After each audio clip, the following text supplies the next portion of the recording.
Welcome to I dream. అక్రమ సంబంధాల వల్ల కుటుంబాలు నాశనమవుతున్న ఘటనలు రోజు చూస్తూనే ఉన్నా కొందరు మాత్రం తమ బుద్ధి మార్చుకోవడం లేదు.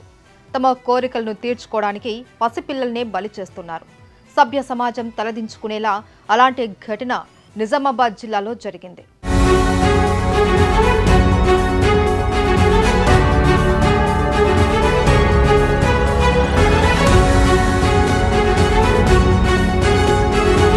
తమ జల్సాలకు అడ్డుగా ఉందని 22 నెలల చిన్నారి హత్య స్థానికంగా కలకలం సృష్టించింది.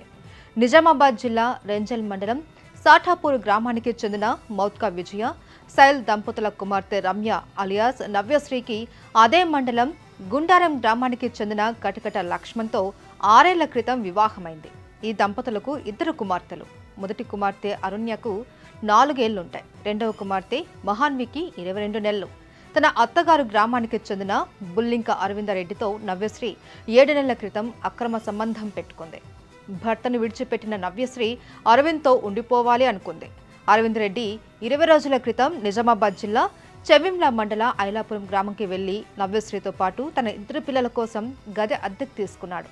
అంతవరకు బాగానే ఉన్నప్పటికీ తన ఎంజాయ్మెంట్కు పిల్లలు అడ్డు వస్తున్నారని అరవింద్ భావించాడు. టైం కోసం వెయిట్ చేశాడు.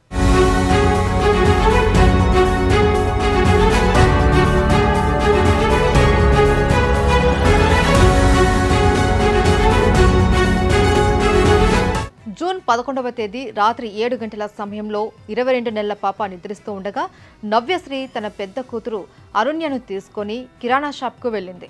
ఆ టైంలో ఇంటికి వచ్చిన అరవింద్ నిద్రిస్తున్న మహన్విపై దారుణంగా దాడి చేసి కొట్టి చంపాడు. ఆ తర్వాత అక్కడి నుంచి పారిపోయాడు.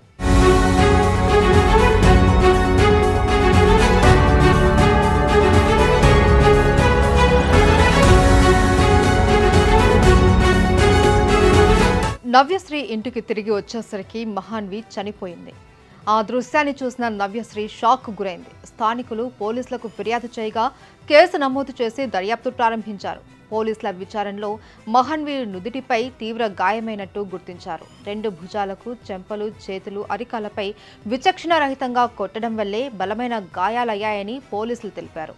అక్రమ సంబంధం వల్లే బాలికను హత్య చేసి పారిపోయాడు అని తేలడంతో పోలీసులు అరవింద్ కోసం గాలిస్తున్నారు.